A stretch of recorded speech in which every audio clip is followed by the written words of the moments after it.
Mujica, Camargo Correa. O sea, cada uno de estos son un Odebrecht en potencia y solo estamos viendo 4 casos hoy día, solo 4. O sea, realmente lo que viene en el resto de la maleta no sabemos ni siquiera de qué va o qué va de por medio. Esto generó nuevamente una situación de enfrentamiento político en el gobierno de PPK hasta que salió eventualmente la relación que había tenido el presidente Pedro Pablo Kuczynski con muchas de las obras públicas después del gobierno y durante su mandato.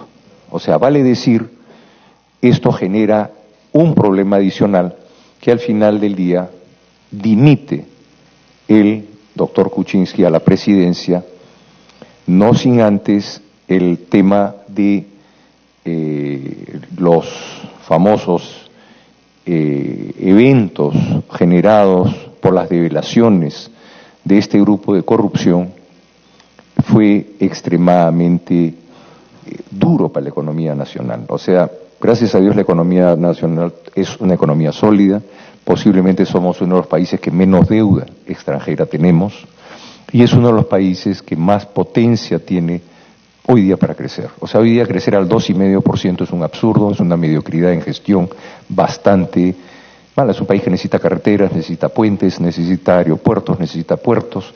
Esto debería garantizar por lo menos un 4, 5 o 6% de crecimiento que no se está logrando. Todo esto ha generado todo un esquema y toda una discusión respecto a corrupción. La palabra corrupción se ha vuelto en una especie de muletilla. Corrupción, ¿quién es corrupto? Tú eres corrupto, el otro es corrupto.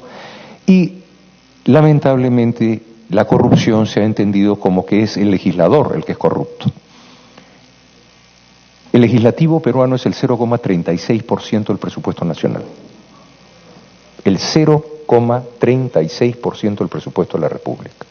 Que yo sepa, el Congreso de la República no contrata carreteras, que yo sepa, el Congreso de la República no contrata hidroeléctricas, el Congreso de la República no otorga contratos de electricidad, no otorga contratos de sistemas de irrigación, no otorga contratos de ningún tipo.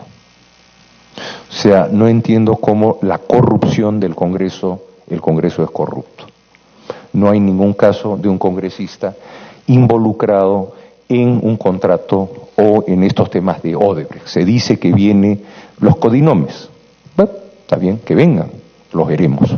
Pero lo interesante es que se nombran a las organizaciones políticas como corruptas por haber recibido donaciones de campaña de empresas que en su momento eran empresas que tenían todos los premios internacionales otorgados por la prensa, por las organizaciones sociales, como una de las empresas más icónicas en lo que se llama desarrollo social empresarial.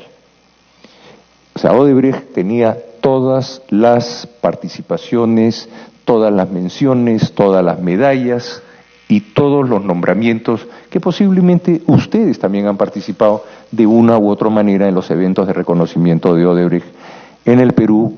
Como dicen algunos, cuando hay campeonatos de ganadería, la vaca más laureada es la que más medallas tiene. Odebrecht era la vaca más laureada del Perú. Entonces tenía en todo lo que era su desarrollo social la participación y la admiración transversal de la sociedad, periodistas, medios, porque quién pagaba la publicidad, quién pagaba los eventos, Odebrecht los pagaba. Entonces todo esto genera a que todo se pasó en generar que los partidos políticos son corruptos. Entonces que la corrupción está en la política. Entonces ese fue el discurso cuando se cambia el gobierno. Y eso comienza súbitamente el gobierno. Yo estaba acá sentado en la bancada un poco cuando salí por diferencias con el partido de PPK, eso lo podemos conversar en otro momento, pero lo que quiero es hacerles un planteo a cómo hemos llegado acá. Es decir, estoy haciendo un planteo del recorrer de la historia de cómo hemos llegado acá. Entonces, desde ese momento comenzaron a aparecer un enfrentamiento entre el Congreso corrupto, porque pertenecía a partidos políticos corruptos, y en ese caso venía una campaña muy fuerte contra ello. Es interesante notar, y ustedes lo pueden saber, que hoy día, si bien nosotros costamos 670 millones como Congreso de la República, entre asesorías y prensa el Estado está gastando 3.000 millones de soles. Sabemos que la prensa hoy día en los medios tradicionales está en una gran crisis, el Perú no es una excepción, y los contratos obviamente con el Estado generan una expectativa importante para los medios publicitarios. Una compañía de prensa, la más icónica del comercio, valía 1.200 millones de dólares, hoy día ni siquiera está llegando a los 200 millones de dólares. Entonces, es una cosa que ustedes pueden cotejarlo, es simplemente ver si los covenants que viene firmando el comercio como grupo o la República siguen funcionando y si es que estos covenants vienen siendo cumplidos. Los covenants son si los ratios de liquidez, de palanqueo, los ratos económicos que tiene están funcionando. Se van a dar cuenta que no. Entonces, obviamente hoy día los contratos del Estado son bastante importantes. Dicho todo esto, es para poner el ambiente en el cual estamos desarrollándonos. Tenemos una prensa muy adversa que sigue con el tema que la política es corrupción. Los partidos políticos son asociaciones privadas, lo son acá en España, en Francia, en Inglaterra, y es la libertad de asociación de las personas para expresarse políticamente.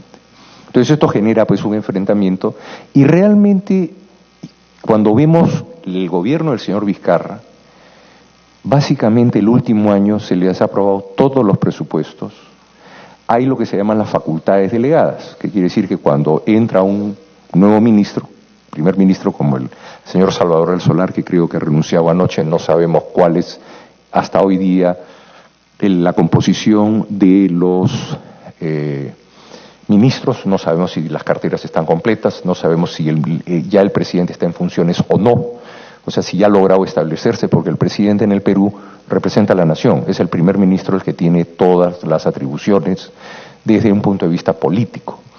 Entonces nosotros encontramos un gobierno que súbitamente se vuelve muy adverso y comienza a ser muy crítico, y hoy día tenemos a la lideresa de un partido mayoritario del Congreso, o de la bancada mayoritaria del Congreso, que fue la que ganó las elecciones en la cárcel por ser la directora de un grupo criminal. Entonces eso es un tema bastante preocupante en la forma de interpretación y que se ha ido tratando de desgastar la figura del Congreso a través de prensa, bueno, y otros medios que no ha sido la primera vez que se emplean en gobiernos que tienen tendencia populista. Pero para explicar un poco más, y yo espero ya estar llegando al final para recibir las preguntas de ustedes, desde que yo tomo la presidencia, me he ido un poco del problema, todos los presupuestos han sido aprobados, de las 213 leyes que pidió como facultades especiales, o sea que yo legislo y el Congreso me lo ratifica, 210 son aprobadas y 3 modificadas. O sea, básicamente en lo que le compete al Ejecutivo no ha tenido sino apoyo y las cifras se las podemos hacer llegar. O sea, hay toda una presentación en la que nosotros podemos enseñarles que todo lo que toca de gestión del gobierno en los últimos 2 años de su gobierno no ha tenido sino apoyo. Y lo que nosotros hemos venido teniendo es una campaña justamente de que el político peruano es corrupto y que el político peruano es corrupto, cuando nuevamente todos los casos de corrupción han estado en la rama ejecutiva. Por eso es que hay 4 presidentes implicados, uno obviamente fallecido, que son los que están implicados con todos sus gabinetes. Entonces, definitivamente, yo personalmente no entiendo cómo el Congreso es corrupto, no lo entiendo. Yo no lo soy, o sea, y la gran mayoría, y si no diría la totalidad, de mis colegas, ninguno tiene un juicio o está implicado en uno de estos casos. Entonces, no entiendo por qué el Congreso es corrupto. Entiendo que ellos hayan determinado que la política es corrupta y por lo tanto los congresistas son corruptos. Entonces esto ha llevado a toda una figura que siempre se ha ido vendiendo y que el presidente la sigue mencionando. Nosotros no hemos hecho sino colaborar cuando yo tomo la presidencia a una presentación que es pública, la pueden encontrar ustedes en YouTube, y le explico cuál es la realidad en seguridad, en educación, en salud, en trabajo. En trabajo, el Perú todos los años recibe 300.000 jóvenes que salen a la fuerza laboral a buscar trabajo. Este año, después de 20 años de crecimiento, por primera vez, 300.000 peruanos deben entrar en pobreza nuevamente. La economía está en el 2,5%, no es un problema de que los minerales estén altos o bajos, eso son fuegos artificiales. Desde el punto de vista de la economía, soy economista, lo importante es la inversión. La inversión genera consumo, el consumo crecimiento, cuando crecen las exportaciones sucede algo muy interesante, baja el tipo de cambio y suben las importaciones. O sea que el valor de los minerales es relativo. Para la economía peruana lo que más genera empleo y crecimiento es la inversión. La inversión se divide en 25% inversión del gobierno. Si el gobierno intentara seguir subiendo por encima del 25%, estaríamos entrando en lo que se denomina el exceso de gasto público y la inflación. O sea, hay un límite a lo que el gobierno puede estar inyectando dinero en la economía sin generar inflación. El otro 30% puede ser las inversiones mineras o las inversiones grandes que entran al Perú. Pero el gran saldo de la inversión peruana es la mediana y la pequeña empresa. Hoy día todo eso está detenido. Estamos en los niveles históricos más bajos de inversión por la incertidumbre que se ha generado. Y este evento que hemos vivido va a generar aún más incertidumbre. Entonces ya estoy llegando al final del relato. Y desde que yo subo, no hago sino extenderle la mano al presidente explicándole los problemas económicos que tiene. En educación, los últimos 7 años el Perú ha invertido 31 billones de dólares. 7 años. Y somos el 4º país con peor calificación en el examen PISA. Y hemos mejorado 2 puestos porque Eritrea y Somalia han entrado. O sea, básicamente estábamos al final. Y a pesar de la inversión que hay, no avanzamos en educación. Este año está devolviéndose alrededor de 21.000 millones de soles porque no se han podido ejecutar en el presupuesto de la República. Eso significa alrededor de 7 billones de dólares. El país económicamente tiene reservas y es estable. El problema básicamente es lo que previne. Yo he sido ministro de Estado, le digo lo que necesita el gobierno es gestión, es poder ejecutar eficientemente los presupuestos que hay, que hoy día son presupuestos importantes en cualquier nación media. Entonces seguía la discusión sobre la cuestión de confianza. Y acá llegamos ya al meollo del problema. En el Perú hay 2 figuras, una traída básicamente de la legislación de códigos y otra legislación europea. Es el voto de confianza. El voto de confianza es cuando un ministro sube, presenta su presupuesto, presenta su actividad económica, o el primer ministro es criticado porque no está ejecutándose los presupuestos adecuadamente. Cuando es censurada y cae el gabinete Zavala, básicamente la ejecución, yo ya había salido, yo entré después del gabinete Zavala, era básicamente por la mala ejecución presupuestal. Se habla del icónico ministro de Educación, amigo mío, el doctor Saavedra, que había logrado solo ejecutar el 21% del presupuesto de educación. Que es más, los fondos de educación se le pidió al Congreso, en el cual yo era vicepresidente de presupuesto, de pasarlos a defensa, al interior y a obras públicas. Entonces no se podía ejecutar el dinero y se le pidió al Congreso que por favor autorizara los cambios de partida a partidas como defensa, interior y construcción. Entonces vale decir, la famosa discusión sobre si había o no obstruccionismo, yo creo que es una pregunta cuando veis los hechos, y yo les voy a hacer llegar los documentos para que vean el récord, o sea, lo que sucedió, lo que se hizo, que realmente no se entendía el proteccionismo. Entonces, veníamos a esta discusión, o me hacen confianza, que es la otra figura, o yo, como ya vendría a ser la segunda cuestión de confianza, disuelvo el Congreso. Figura muy discutida. Porque una cosa es el voto de confianza de investidura, donde 2 votos de confianza generan la figura de la disolución, y otra cosa es la confianza, me la da o no me la da. Posiblemente acá sí podíamos llegar a 2 ángulos. El primero, gestión. Si yo voy a gestionar la economía y yo presento ante el Congreso mis necesidades de leyes y economía, yo le digo, o ustedes me dan la confianza o yo me tengo que ir. Porque yo, para poder ejecutar lo que yo he planteado en mi plataforma ante el pueblo, es este programa de trabajo y ustedes tienen que darme estas leyes y estos dineros. Yo le contestaré como Congreso, muy bien señor, pero estas leyes yo tengo que modificárselas porque acá hay un problema constitucional y lo corregimos, nos ponemos de acuerdo y está superada la cuestión de confianza. ¿A dónde viene el problema? Es cuando entramos en una cuestión de confianza sobre temas estrictamente constitucionales. Vale decir, el Congreso es el único, y yo creo que en todos los congresos del mundo, en que los temas constitucionales son exclusiva y excluyentes capacidades del Congreso de la República. O sea, el Congreso de la República en temas constitucionales no le da razón a nadie, porque no es parte de la estructura ejecutiva del gobierno. Entonces es de extrañar que la corrupción se va a corregir con un nuevo sistema de votación, o que se va a corregir con un adelanto de elecciones, o es que se va a corregir con la elección de un candidato al Tribunal Constitucional. Con eso vamos a terminar con la corrupción. Entonces hacía confianza por cada uno de estos temas. Se ha invitado a la Comisión de Venecia, que debe estar próximamente, a darnos un consejo, si es que las atribuciones constitucionales son del Ejecutivo o son del Legislativo. Entonces el último día viene la elección del Tribunal Constitucional.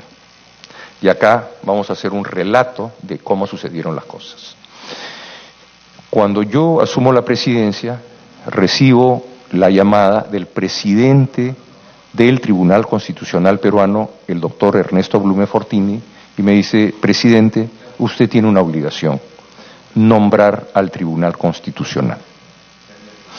Entonces le digo: perfecto, hay que nombrar al Tribunal Constitucional. Entonces pedimos los actuados, y los actuados era que nos encontramos con la siguiente figura. En noviembre del 2018, el presidente, en ese momento, que era mi antecesor, el señor Salaverry, Daniel Salaverry, había tenido que enfrentar la carta que le llega originalmente del presidente del Tribunal Constitucional, doctor Ernesto Blume Fortini, pidiéndole que estaban por vencerse los mandatos de 6 vocales del tribunal, y que era obligación del Congreso nominar a los nuevos 6 vocales. Entonces, el señor Salaverry llama a una junta de portavoces, que es lo que manda el procedimiento legal.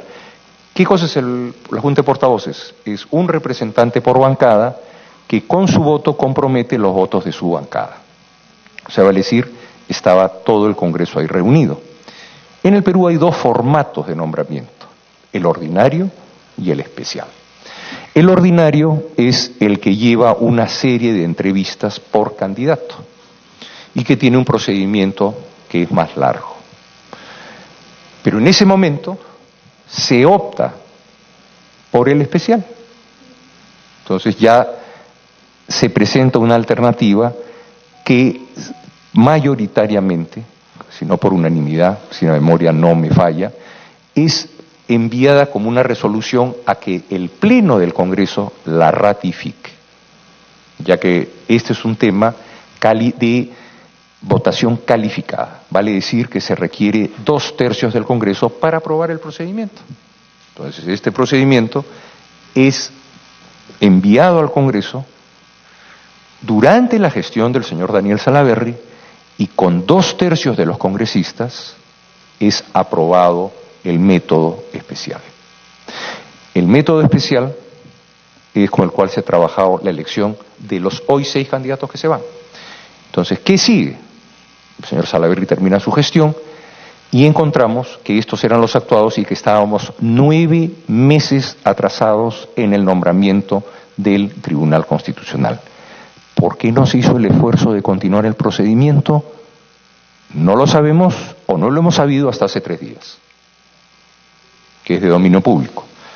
Entonces, el procedimiento especial, ¿qué determina? Que se reúna la Junta de Portavoces nuevamente, y como hay cambio en las comisiones cada periodo congresal, se proponga al Pleno quiénes serían los nuevos integrantes de la comisión del Tribunal Constitucional. Se determinan, se votan y se aceptan por el Pleno del Congreso. Ahí tuvimos que hacer un ajuste que se logra, porque de tener 6 bancadas, el señor Salaverry, por un fallo del Tribunal Constitucional, hoy día somos 13 bancadas, 12 bancadas. Entonces había que acomodar en una comisión que tiene 7 miembros como máximo, se logran consensos y se determinan en el Pleno del Congreso y se ratifican quienes representarían a quién en estas 7 personas que determinarían el nombramiento del Tribunal Constitucional. ¿Qué sigue en el procedimiento? Se invitan magistrados que tengan las mismas calificaciones que un vocal de la Corte Suprema. O sea, vale decir, usted en el Perú puede postular a la Corte Suprema, igual que puede postular al Tribunal Constitucional.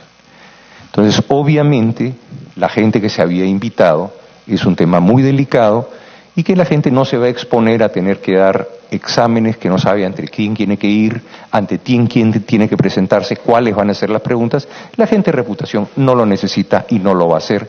Por eso es que la nueva Junta Nacional de Justicia, que se supone que iba a salvarnos de todos los males en el planeta y evitar la corrupción, hasta ahora no puede ni siquiera elegir un vocal. ¿Por qué? Porque nadie que tiene las calificaciones y que tiene el nivel va a acercarse a un concurso a dar exámenes de geografía y cualquier examen que quieran poner. Entonces lo mejor que uno puede hacer es invitar a la gente más renombrada, y yo creo que del grupo que se presentó hay gente que ha sido presidente de la sala laboral de la Corte Suprema, o sea, vale decir, una persona que yo la propuse viniendo del mundo empresarial, al presidente de la sala laboral, con el cual he ido a la OIT, hemos discutido él como gobierno, yo como parte de los empresarios de la organización empresarial de la OIT, él como parte del gobierno del Perú, pero siempre era un hombre que siempre ha sido correcto en los fallos entre la patronal y los trabajadores. Yo vengo de la patronal y reconozco que tampoco está llena de angelitos, o sea que por eso me entendía muy bien con él. Yo he participado 20 años en el Consejo Nacional del Trabajo. Entonces yo propuse un hombre que ya se estaba retirando a los 70 años, y obviamente un hombre a los 70 años no va a buscar generar una posición hacia futuro, es un hombre que ya cumplió una vida íntegra y que lo mejor que podía tener es una persona de ese nivel, por poner un caso. Y toda la gente que se buscó fue gente de mucho nivel, no por interés de quiénes somos hoy día, sino que este tribunal nos va a sobreseer 3 años más en el próximo gobierno. O sea, tener un buen tribunal constitucional, yo creo que era un objetivo que teníamos en la comisión. Entonces, hicimos las invitaciones. Se avisó, hay invitaciones que ya venían desde hace 9 meses. A mí me dicen que hay un pariente mío que se presentaba, sí, pero no lo había presentado yo, lo presentó otra bancada, y es la otra bancada lo que lo promocionó. Yo que más me abstuve en la votación porque dije, este señor es pariente mío, yo no puedo votar. Pero es un hombre que ha trabajado en Ernst & Young, en Arthur Andersen, ha sido abogado en el Japón, director de Arthur Andersen en el Japón, un hombre que está en los 71 años, nuevamente una persona de prestigio en todo lo que es el tema de abogado, está en muchas de las estructuraciones de las NICs, las normas internacionales contables, es una persona que tiene unas calificaciones realmente importantes. Entonces, tener un experto laboral, un experto contable, un experto de todos los tipos, asegura una calidad dentro del tribunal. Entonces llega el procedimiento en que se tienen que hacer las invitaciones. Un grupo dijo, no tengo nada, y extendimos un día más del procedimiento para esperar que ellos pongan los nombres. Ahora, estos nombres no son mantenidos en secreto. Estos nombres tienen que ser publicados 7 días. Los currículums son tan fáciles que todo el mundo sabía todo lo que habían hecho. Sin embargo, se decía que es express. Bueno, ese es el procedimiento. Ese es el procedimiento que se votó, ese es el procedimiento que logró voto calificado, ese es el procedimiento al cual, por ley, estábamos obligados a continuar. Entonces el presidente dice, si ustedes eligen con este procedimiento, yo interpreto como que me están poniendo una cuestión de confianza. Perdón, si no es atribución suya. Esto es un procedimiento. Es un procedimiento. Usted cuando nombra un ministro, ¿nos dice? Se cuelga en la red que están contratando a un ministro que va a manejar un presupuesto de 170,000 millones de dólares. ¿Usted dice quién es él? Cuando manda a una persona a la ONU, a los embajadores, ¿lo consulta a la población para saber la hoja de vida del embajador?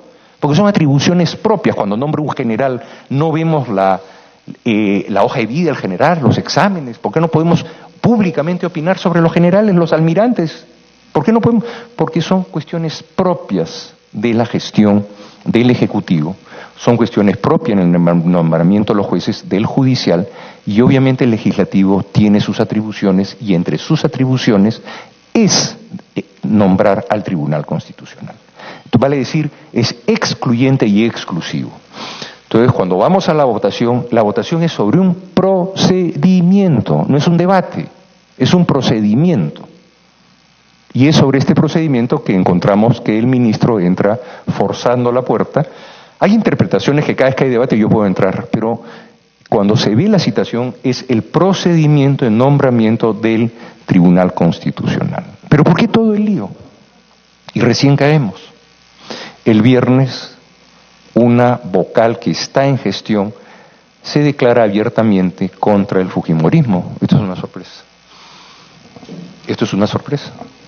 O sea, perdón, acá hay un tribunal que tiene una tendencia o un giro o un viso o tiene ya un resultado sobre sus fallos. Yo creo que en ningún lado del mundo un juez puede tan abiertamente decir sus preferencias y más peligroso sus aversiones, adelantando opinión. Entonces yo digo, más que nunca tenemos que nombrar un tribunal. Con razón el presidente ya me está urgiendo a mí a que el tribunal tiene que cambiar. Entonces comienza la votación y obviamente los partidos de oposición hacen un escándalo, logramos la primera votación, en la segunda se vio que ya no habían votos, que ya no había un acuerdo de los 87 votos, o sea, 6 bancadas tenían que ponerse de acuerdo para nombrar un vocal. Somos 12. Y las 5 bancadas que quedan son el 21%. O sea que el acuerdo que tuvimos de 88 votos ayer, o 87 votos, ese es el otro escándalo, si ustedes quieren se lo puedo explicar, está siendo analizado hoy día y vamos a tener que tener unas denuncias penales al respecto. Era muy difícil lograr un consenso y se logra un consenso y se vota. Entonces, a las 4 de la tarde nos enteramos que el presidente ha decidido hacer cuestión de confianza, cuando en la tarde nosotros habíamos preparado de urgencia, de acuerdo al mandato que tenemos, que el presidente, si nos pide reunirnos, podemos reunirnos en esa fecha o determinar fecha siguiente, que puede ser el martes, miércoles, jueves, viernes, pero tenemos que reunirnos. Nosotros dijimos, bueno, el lunes en la tarde veremos la cuestión de confianza, pero usted no tiene nada que ver en el procedimiento del voto de elección, porque es un procedimiento interno. Que nos tenemos que reunir 130 congresistas, tenemos que reunirnos en algún lado, pero es a votar, no es a debatir. Pidieron la palabra y obviamente es muy difícil en un congreso evitar el debate. O sea, tampoco se puede evitar el debate, pero se dio un tiempo para cada vocero para hablar del procedimiento. Entonces, yo, siendo presidente de la mesa, no entiendo qué tenía que hacer el ministro en esa reunión. Pudo haber venido en la tarde donde se debatía y se les dio la confianza, porque el decreto que pedía el presidente, si bien tiene corte constitucional, puede ser perfectible y mejor cambiemos el sistema de votación, pero no podemos derogar ya un procedimiento en marcha, procedimiento que continúa, porque pasada la elección, el día de mañana o el próximo lunes tenemos que reunirnos y nuevamente proponer candidatos para que 7 días después estos puedan ser sometidos. Ya no, porque ya no tenemos este Congreso. Y eso es lo que determina que el presidente, 3 minutos después de la aprobación, o un plazo relativamente corto, decida que él interpretaba como que le habían denegado la conciencia. O sea, esa es una interpretación. Y esa interpretación es lo que determina la disolución del Congreso. Entonces, obviamente, cuando nos enteramos de esto, dada lo violento del tema y sobre todo que en ningún momento se le había denegado, se le había dicho que no, pero ya venía con la intención de generar un conflicto competencial. Acto seguido, obviamente ante este ataque del Ejecutivo, se tomó la decisión de, que nos permite y nos franquea la ley, suspender al presidente en su función hasta generar los plazos y los análisis correspondientes para su vacancia. La vacancia tiene un procedimiento. La suspensión se logra y en ese momento el presidente y nosotros estamos en la posición que hoy ha amanecido el Perú. Entonces, cualquier pregunta, espero haber sido claro, no espero haber sido demasiado largo, confuso, pero encantado de responder.